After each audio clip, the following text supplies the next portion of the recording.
Саламатсыз ба? Сәлеметсіз ба? Саламатсыз ба? Біздің бүгінгі тіл досы көпірі атты жобасының келесі кейіпкері Түркия азаматы Ашыр Өздемир мырза. Қош келдіңіз тікелей эфирге.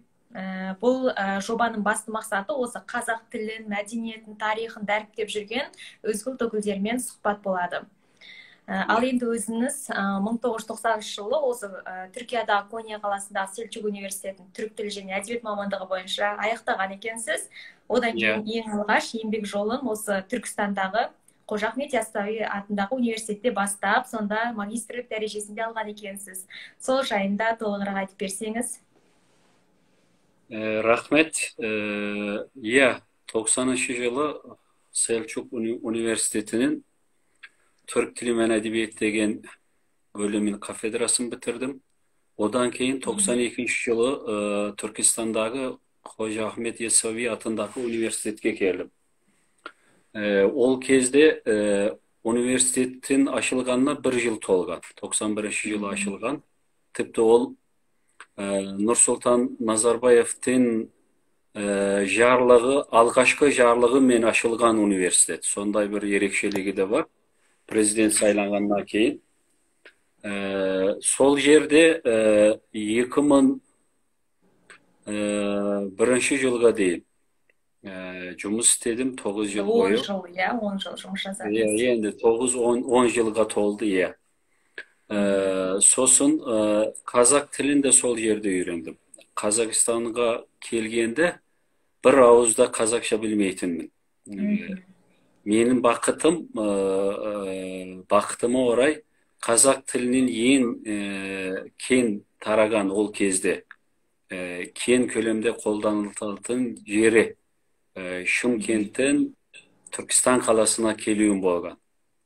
Мысалы, бірінші Алматыға келгенде, ол кезде өздеріңіз де білесіздер, Алматыда қазақша сөйлейтін өте аз болған. Мен қазақша емес, орысша үйренетін едім. Сол жерде қазақ тілін үйрендім. Сосын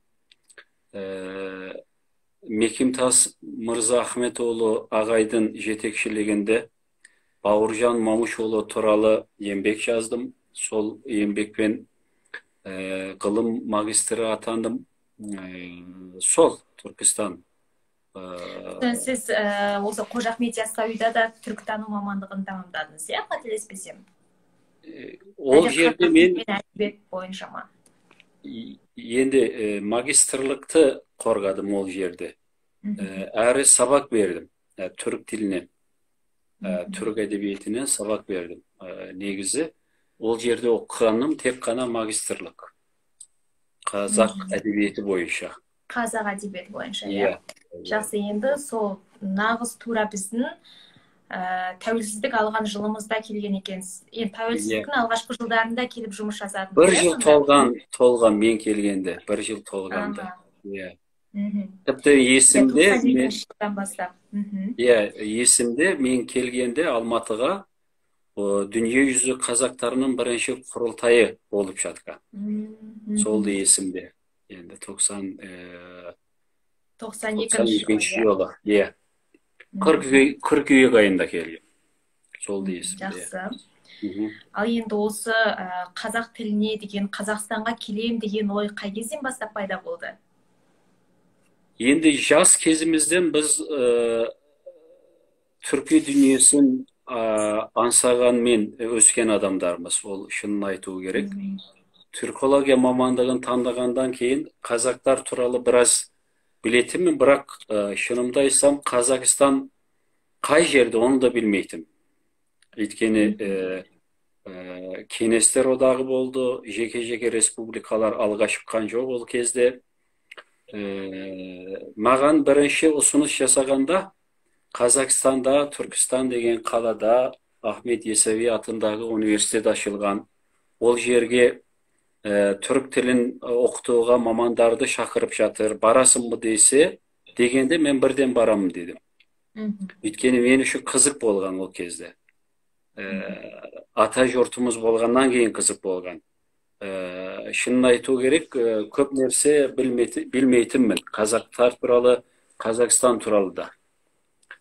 Сол, Мгм. сол күйі келдім, 15 жыл тұрдым. 2007 жылға дейін Қазақстанда.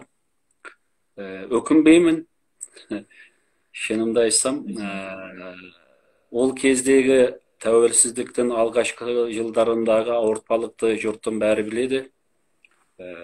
Кішкентайлар білмейді әрине. Соның бәрін мен қазақ халқымен бірге бастан кештім, соған да өкінбеймін. Ол мен үшін тәуелсіздік алған кезден бастап бүкіл нәрсе көз алдыңызда ғой, яғни иә, Қазақстанның қалай дамығаны иә, барлығы. иә. Мгм. Енді Түркістанды алатын болсақ, ол кезде Түркістан қала емес, ауыл сияқты болды. Мгм. Кеңес дәуірінде де онша мән берілмеген, ол әдейі сонда істелген деп ойлаймын мен, Ахмет Есіби болғаннан кейін. Кішкентай нашар бір ауыл сияқты болған. Ол қазір көрген жоқпын, бірақ интернеттен көріп жүрмін. Түркістан үлкен заманауи қалаға айналып жатыр. Иә. Ол үлкен жетістік. Ол бір жағынан елбасының, қазақ елінің Түркістанға деген үлкен ықыласының бір көрсеткіші деп ойлаймын мен. Ол кездері 90-шы жылдардың басы, жақсы білемін мен, Түркістанда, басқа жерлерде сондай болған, электр қуаты да болмаған. Күніне 2 сағат беретін, кешке. 2 сағат бергенде бізге мейрам болған сияқты болатын да ол кезде. Жұрттың бәрі далада шулайтын, бала-шаға. Электр қуаты келді деп, қосылды деп шулайтын кездері болған. Ыстық су түгіл, суық су да болмады. 90-шы жылдардың басы. Базарға барсаңыз, енді қаппен ақшаңыз болса да ештеңе сатып ала алмайсыз, өйткені жоқ түгін.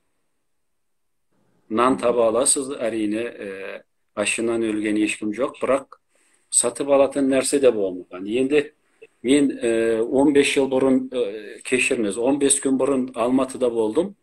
Енді Алматы деген керемет қалаға айналған. Астанада да болдым, ол да сондай. Қайта құрылған қала. 30 жылда, биыл Қазақстанның тәуелсіздігінің 30-шы жылы тойланып жатады, Құдай қаласа. 30 жылда Қазақстанның қай жерден қай жерге келгенін мен анық көріп отырмын, анық білемін енді. Оны жақсы бағалай білу керек. Дұрыс айтасыз аға. Енді осы Бауыржан Момышұлының шығармашылығын сіз өзіңіз таңдадыңыз ба, әлде жетекшіңіз таңдауға көмектесті ма? Оны мен өзім таңдағаным жоқ. Мекімтас ағай Бауыржан атаның туысқаны екен. Бауыржан туралы жазсаң қалай болады дегенде, мен сіз қалай айтсаңыз мен келісемін дедім де жазуға кірістім. Ол кісінің пікірі негізі. Өте жақсы. Енді осы Бауыржан Момышұлыдан бөлек біздің көптеген ақын жазушыларымыздың шығармасын аударған екенсіз, 200-ге жуық ақын жазушы. Және өзіңіздің Көктауыл, қазақ әдебиетіндегі әңгіме және Қазақстандағы қазақ әңгімесі сынды еңбектеріңіз, кітаптарыңызда жарық көрген екен. Иә. Сол жайында айтып өтсеңіз. Мен аудармаға 90-шы жылдардың басында бастадым. Аударма жұмысын сол жылдары бастадым. Өйткені қазақ әдебиеті маған өте қызық болды. Біз көрмеген нәрсе, білмеген дүние. Соны мен біртіндеп түрік тіліне аударсам деген ой келді. Алғашқыда әрине енді жақсы аудармалар жасадым деп айта алмаймын. Қазір қайтып қарағанда кейбір нәрселерді көріп күлетін жайым да бар. Оны да мойындау керек. Бірақ бір жерден бастау керек болды, бастадым. 2001 жылы Алматыға келгенде, Түркістаннан Алматыға келгенде, ол кезде қазақша кітаптарды көп таптым. Енді Алматының жерінде ол кезде 2000 жылдары букинистер болатын. Eski қолданылған кітаптарды сататын. Ендігі барғанымда өкінішке қарай олар жоқ болған, қайда кетті оны білмеймін. Сол жерден мен көп кітап жинадым, қазақша. Енді үйімде 10 мыңға жуық кітап болса, соның 8 мыңдайы қазақ тілінде. Қандай кітап тапсам да бәрін жинадым. 2000 жылдардың басында. Сол кітап жинап жүргенде қолыма қазақ жазушыларының әңгіме кітаптары да түсті. Соларды мен неге аудармаймын деп бастадым да, күн сайын жұмыс істедім. Түнде. Күндіз университеттерде сабақ беретінмін, түнде күн сайын жұмыс істедім. Иә. Сол қарасам 200-ге жуық әңгіме болған. Аударған әңгіме болған. Соның біріншісі 50 әңгімені таңдап, 2014 жылы қазақ әдебиетінде әңгіме деген атпен шығардық. Түркияның жақсы баспаларының бірінен Өтікен деген. Негізі мен барлық аударған әңгімелердің барлығын ұсындым, басылсын дедім, бірақ оған баспа келіспеді, бұл көп болады деді. Таңдап алайық. Сол 50 әңгіме енген ол бірінші кітапқа, Ыбырай Алтын сарыннан бастап. Одан кейін арасында 2020 жылға дейін кейбір әңгімелер, аудармалар Түркияның әдеби танымдық журналдарында шықты. Ең соңғы осы қаңтар айында тағы 30 жазушының әңгімесін Hece деген баспадан шығардық. Қазіргі қазақ әңгімесі деген атпен. Енді қолда әлі жарияланбаған 100-ге жуық әңгіме бар. Қазір істеп жүрген жұмысым жайында да айтайын. Қазір Монғолиядағы қазақ жазушыларының әңгімелерін аударып жатырмын. 30-ға жуық кісі бар қазір. Солда Құдай қаласа осы жылы, үстіміздегі жыл кітап болып шығады.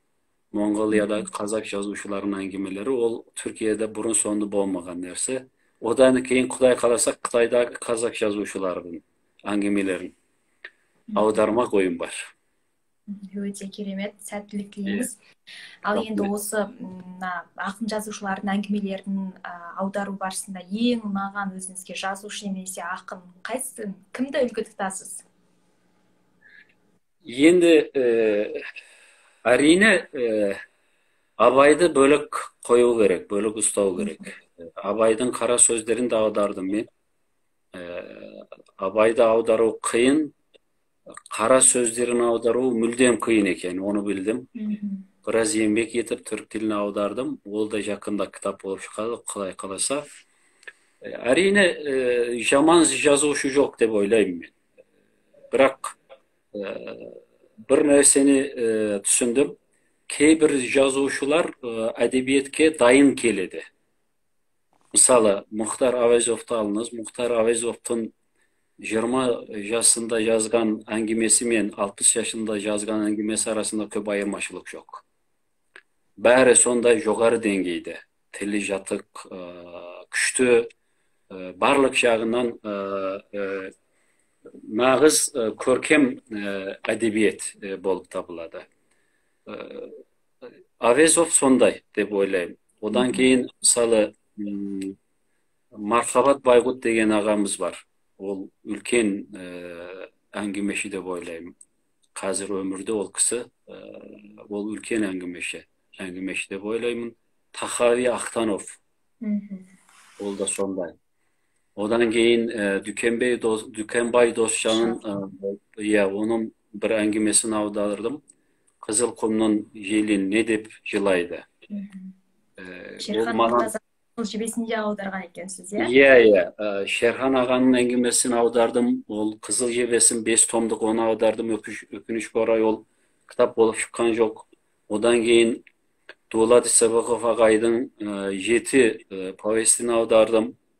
Бір әңгімесін аудардым. Ол повестер де өкінішке орай кітап болып шыққан жоқ. Енді бұлайша айтқанда қазақ әдебиеті өте бай әдебиеттің біреуі түрік дүниесінде. Соны біріншісі деп айтуға да болады. Өйткені қазақ әдебиетінің екі жағы да бай. Ауызша әдебиеті де бай, жазбаша әдебиеті де бай. Тек оны Түркияда жақсы аудармалар мен вағыздай білу керек. Жетіспейтіні сол деп ойлаймын. Жақсы, дұрыс айтасыз. Енді осы Түркияда негізінде көп, осы қазір заманауи түрік лексикологиясы, чаташи лексикалар деп жатамыз, түркология мамандықтары бар. Осы мамандықтарда сіздің жаңағы қазақшаға, жоқ, қазақ әдебиетін түркшеге аударған шығармаларыңыз оқытыла ма осы мамандықтарда? Ол жағын білмеймін, мен қадағаламаймын да. Өйткені керек адам өзі алып, керегіне жаратады деп ойлаймын. Түркияда өкінішке орай мынандай нәрсе де бар. Кейбіреулердің істеген жұмысын көрмей қалады, әдейі. Ондай жайттар да бар. Оқытса өзіне пайдалы, оқытпаса өзі білсін деп ойлаймын. Ол туралы ештеңе білмеймін. Оқытса жақсы болар еді. Білмеймін. Жақсы. Ал енді қазір тағы да қандай жоспарларыңыз бар? Қазір өзіңіз Түркияда тұрып жатырсыз, иә? Қазақстанға келу, жұмыс жасау ойыңызда бар ма тағы да? Енді Қазақстанға келіп, әрине жұмыс жасау ойым бар. Бір жұмыс табылса, ондай ойым бар. Құдай қаласа болып қалатын шығар, бұйырған болады, дейді ғой қазақ. Бұйырса болады. Ал енді өзіңіз жаңа байқап отырсам, 20-шы ғасырдың жазушыларының шығармаларын аударған екенсіз, иә? Көбісі 20-шы ғасырда жазылған. Енді осы одан әрірек, мысалы 19-18, 17 жыраулар поэзиясы деп жатады, иә? Оларды қарастырып көру ойыңызда бар ма? Енді жыраулар поэзиясын жақсы білем. Әрине оларды да аудару керек, аударуға болады. Жалпы Қазақстандағы шыққан кітаптар бар ғой, 5 асыр жырлайды, 10 ғасыр жырлайды деген кітаптар бар. Мен де сондай бір ойым бар. Асан Қайғыдан бастап, осы бүгінгі күнге дейін бір қазақ поэзиясын, антологиясын жасасам деген ойым бар. Енді Құдай қаласа, ондай ойым бар. Ал 19-шы ғасырда да негізі жақсы жазушылар бар, діни ағартушы ақындар бар, олар да қызық дүние негізінен, оларды аударуға болады. Реті келсе болады, Құдай қаласа. Жақсы. Қазақ әдебиеті мен түрік әдебиетінің қандай ұқсастықтары, айырмашылықтары бар дейді? Ұқсастық табуға болады әрине, бірақ менің ойымша екі бөлік салада дамыған әдебиет деп ойлаймын. Әрине 19-шы жүзжылдықтың ғасырдың соңынан бастап 20-шы жүзжылдықтың басында қазақ әдебиеті мен түрік әдебиеті арасында ықпалдастық болған. Ол Қазан арқылы болған негізі. Өздеріңіз білесіздер, ол кезде қазақ зиялыларының көбісі Қазанда, Уфада медреселерде оқыған кісілер. Сол оқыған кезде түрік жазушыларының, ақындарының шығармаларымен танысқан ау деп ойлаймын мен. Оны зерттеу керек. Мысалы, алғашқы қазақ романы, егер де жаңылыспасам, 1910 жылы басылған, иә? Бақытсыз жамал. Бақытсыз жамал, иә. Иә, Міржақыпты. Мен оны аудардым. Ол да Құдай қаласа кітап болып шықады. Түрік тіліне аудардым, түпкі нұсқадан аудардым. Өйткені кейін Кириллицада басылған нұсқаларда кемшіліктер, қателер көп. Түпкі нұсқасын тауып содан аударған. Мысалы, ол Бақытсыз Жамалды алсаңыз, біздің алғашқы романымыз 1871 жыл болу керек. 40 жыл бұрын жазылған. Алғашқы романымыз мен арасында өте ұқсастық бар. Мен ойлаймын, Міржақып Бақытсыз Таашуқы Талат ва Фитнат деп аталады ол роман. Оны оқыған болу керек. Өйткені ол кезде жаңа айтқандай Уфада, мысалы Қазанда оқып жүрген қазақ зиялылары барлық түркі дүниесінен хабардар болды. Сол сияқты басқа да сабақтастықты, ықпалдастықты тауып шығару үшін зерттеу жұмыстары керек деп ойлаймын. Өкінішке орай ондай жұмыстар қазір жоқ. Бірақ та енді сол кездегі енді басты мәселенің бірі осы қазақ қыздарының басындағы жаңағыдай трагедиялар, иә? Иә. Мысалы үшін байларға жас қыздарды ұзату деген сияқты. Ондай енді сол кезде көп халықтарда болды, иә? Түрік халықтарында да болды ғой. Иә. Ол Таашуқы Талат ва Фитнат дегеннің темасы да дәл сондай. Бақытсыз Фитнат деген қыздың басынан өткен оқиғаны баяндап жатады ғой ол. Міндетті түрде оқу керек екен. Жақсы. Бақытсыз Жамалды аудару қиын болды ма дейді? Бақытсыз Жамалды аудару қиын болған жоқ. Өйткені жаңа айтқандай тема таныс, одан кейін Міржақыптың тілі жатық. Тек анау түпкі нұсқаны тауып, қателерді түзеп, кемшіліктерді толықтыру қиынға соқты. Одан кейін қиын болған жоқ.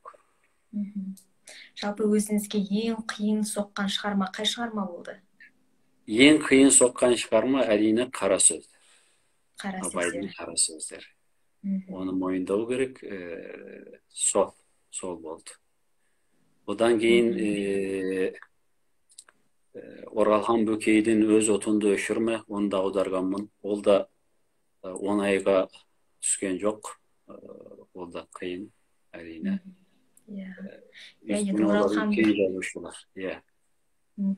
Жақсы. Құрметті көрермендер, тағы да сұрақтарыңыз болса қоя берулеріңізге болады. Жақсы.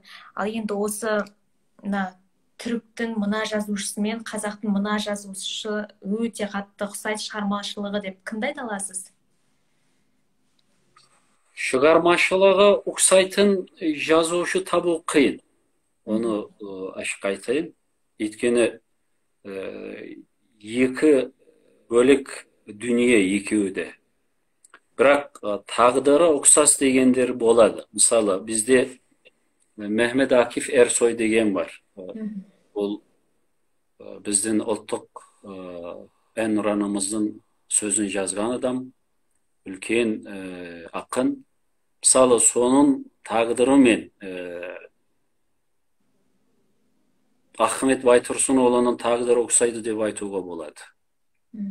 Олар екеуі де тек ұлт үшін жазған. Жақсы өлең шығарайын деген ойы жоқ.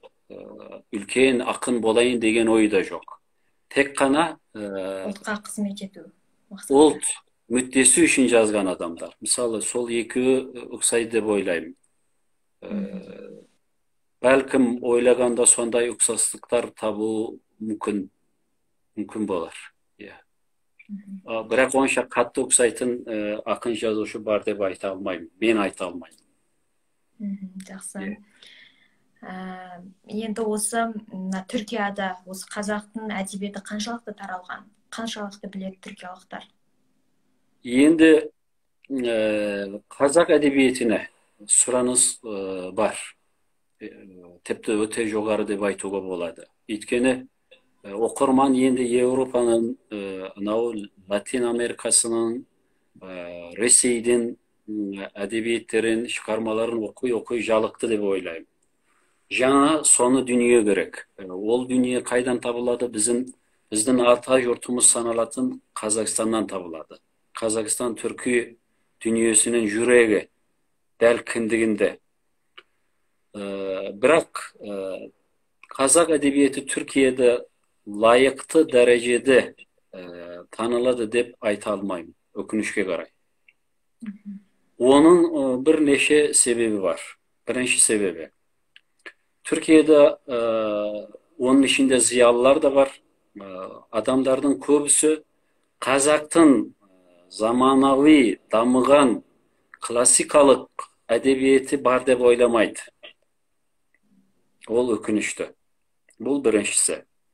Екіншісі, кейбір ақын жазушылар түрік тіліне аударылады. Бірақ жалпылама аудармамен аударылады.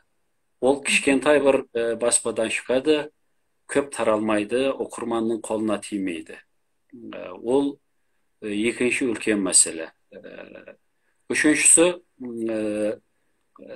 бұл мәселені мемлекеттік деңгейде қолға алу керек. Енді мойындау керек, Түркиядағы Қазақстан елшілігі бұл салада жақсы жұмыс істеп келе жатыр. Бірақ оның мүмкіншілігі көп жоқ деп, көп бар деп айта алмаймын мен. Олар кейбір ақын жазушыларды аудартып, өз мүмкіншіліктерімен бастырып, таратып жатуға тырысады. Дегенмен оны мемлекеттік жоба жасап, мемлекеттік деңгейде қолға алу керек.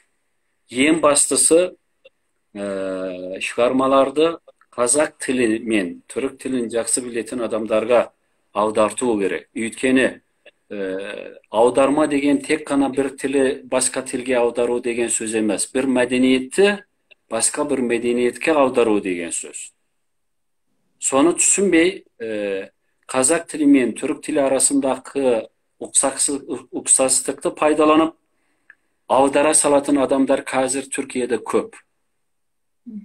Оларды енді аудармашы сымақ деп айтуға болады. Ол анау аударған үлкен кесек шығарманың құнын да түсіреді, төмендетеді. Енді сондай мәселелер бар. Сол мәселелерді шешіп, жақсылап таныту керек қазақ әдебиетін Түркияда. Дұрыс айтасыз.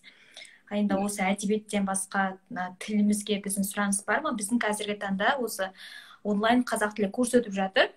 Онда осы түрік азаматтарда өте көп қызығушылық танытады. Әрине бар. Түркияда егерде жаңылыспасам 20 шақты заманауи түркі әдебиеттері мен тілдері деген бөлімдер бар Түркияда университеттерде.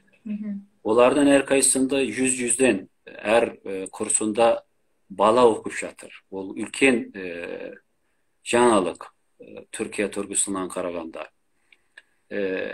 Қазақ тілін үйренушілер, қазақ тіліне қызығушылар көп болуы керек. Менің айналамда да бар. Бірақ жақсы үйрететін бір бағдарламасы, әдіснамасы жоқ сияқты Түркияда. Қазақстанда әрине бар. Түркияда бұл мәселені, мысалы, Қазақстанның елшілігі қолға ала алады. Қолға алса жақсы болады. Мысалы, Түркияда түрік тілін француз тілін кім үйретеді? Француз елшілігі. Неміс тілін неміс елшілігі. Соны арнайы ықыласпен қолға алып, соны үйретуге тырысады. Қазақстанның елшілігі де сондай шараны бастаса, құба-құп болар еді. Бізде осы Стамбулда осы арнайы ғылыми зерттеу орталығы бар қазақтардың. Онда бізде офлайн курстар да өтіледі. Бірақ та соның бір жарнамасы кен көлемде бір таралмайтын сияқты. Көбі оны білмейді, онлайн курстарында болып жатқаны білмейді. Бірақ та қазір онлайн курс өте жақсы өтіп жатыр. Онда арнайы осы қазақ түрік тілін жетік білетін маман өткізеді. Қазақ тілін үйретеді. Оны жарнамасын жақсы жасау керек. сұраныс көп болады деп ойлаймын. Өйткені жаңа айттым ғой, Түркияда Қазақстанды Туранның Түркия әлемінің кіндігі деп санайды адамдар. Bir жағынан қарасаңыз, мен оны ылғи айтып жүрмін. Қазақ тілін білсеңіз, Özbek tilinde түсіне аласыз, Қырғыз тілінде түсіне аласыз, Алтай тілінде түсіне аласыз, Башқұрт тілінде түсіне аласыз, Азербайжан тілін, Түркмен тілінде түсіне аласыз. Сондай бір керемет жағдайы бар қазақ тілінің. Дәл ортасында барлық жағынан. Сондықтан қазақ тілін үйрену керек. Түріктердің бәріне, түрік дүниесінің бәріне үйрену керек. Тағы айта кетейін, рұқсатыңыз болса, енді немістердің Гете институты деген институт неміс тілін үйретеді, неміс мәдениетін уағыздайды. Испандардан Cervantes институты бар. Ол испан тілін, испан мәдениетін дүниенің барлық жерлерінде уағыздайды. Біздің түріктердің Юнус Эмре институты дегені бар. Сол сияқты мен оны бір журналда да жаздым. Абай институты болу керек, халықаралық деңгейде. Ол қазақ тілі мен мәдениетін уағыздау керек деп ойлаймын. Иә, дұрыс айтасыз. Біздің тура осындай бар Абай институты әлемнің түкпір-түкпірінен ашылып жатыр. Германия, Өзбекстан, Монғолия, тағы да бір Европаның елдерінен ашылған болатын. Бірақ та ол қазір осы пандемияға байланысты, онда онша жұмыстар атқарылмай жатыр. Себебі Европа елдерінде қазір пандемияға байланысты өте күшейтілген. Бірақ та біздің институттарымыз ашылуда. Иә, осы Нұрсұлтан қаласында да бар біздің сіздердің осы Юнус Эмре институты. Онда да осы түрік мәдениетін, тілін өте жақсы үйретеді. Иә, сол. Иә, бұл өте жақсы негізінде. Негізінде әрбір ұлттар енді тілін, мәдениетін кең көлемде тарату үшін осындай нәрселер ұйымдастырғаны өте жақсы. Өзбекстанда істеп жатқан жоқ дейді. Енді қазір карантин шараларына байланысты да солай болып жатқан бар. Дұрыс айтасыз. Енді тағы да сұрақтарыңыз болса.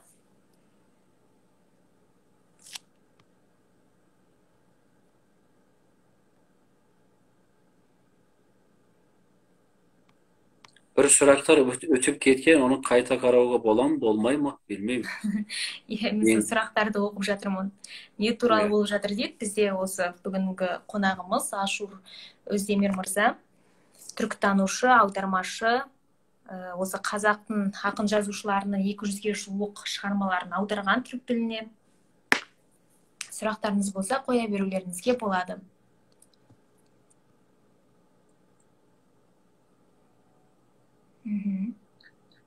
Абай институты қашан ашылған? Мен оны естімегенмін. Осы былтырғы жылдан бастап ашылды Абай институттары.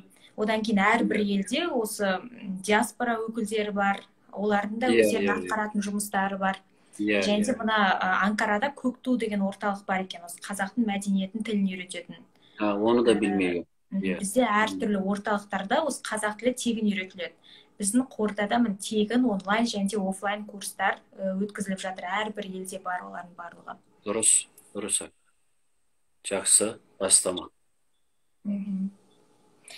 Қазақ әдебиетінің түрік халықтарына ортақ мұра ретінде танытып аударған шығармаларыңызға рахмет. Монғолия қазақтарының әдеби шығармаларын аудару жұмысына көмектесуге дайынмын депті сізге. Иә, рахмет. Енді шынын айту керек, біріншіде алғашқыда мәтін табу қиын болды. Өйткені Монғолияда да менің танысым жоқ, байланысатын адам жоқ. Қазақстанда бірен-саран басылған кітаптар бар, бірақ олар жеткіліксіз. Дегенмен екі кісіні таптым да, Монғолиядан көшіп келген қазақ ақын жазушы Ербол жоқ, Астанадан. Ербол Бейілхан, Ерболат Баят олы деген екі кісіні таптым. Оларға көп рахмет. Олар маған мәтін тауып берді. Енді 30-ға жоқ, қазір 27-ші әңгімені аударып жатырмын. Құдай қаласа 30-ға жеткізсек, ол кітап болып шығады. Бұл кісі де ұсыныс жасап отырған кісі де менімен байланысқа тұрса, одан да көмек аламыз. Рахмет. Міндетті түрде сіздің байланыс номерларыңызды беруге болады, сізге қолын созамын деп жатқан жандарға. Сіздің және де Инстаграм аккаунтыңызды белгілеп қойған болатынбыз. Сізге жаза берулеріңізге. Сол жерден жазса да болады. Фейсбукта да бармын, сол жерден байланысуға да болады. Әрине, рахмет.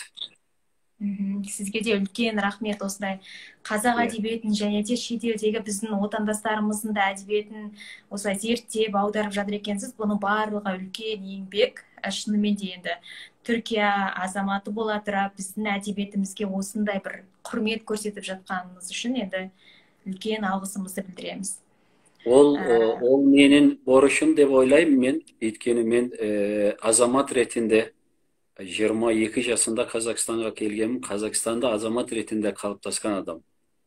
Сол менің Қазақстанға, қазақ еліне, қазақ халқына борышым деп ойлаймын. Мен бұл сүйіп істеген жұмысым.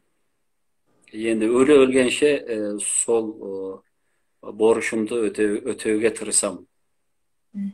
Керемет, сәттілік тілейміз. Енді осы тағы да қандай тілдерден аударасыз дейді? Қазақ тілден басқа қандай тілдерді жетік білесіз? Басқа тілдерде аударған шығармаларыңыз бар ма? Орыс тілін білемін орташа деңгейде, бірақ орыс тілінен мен аудармаймын. Өйткені орыс тілінен аударатын адамдар көп. Түркияда кәсіби аудармашылар бар.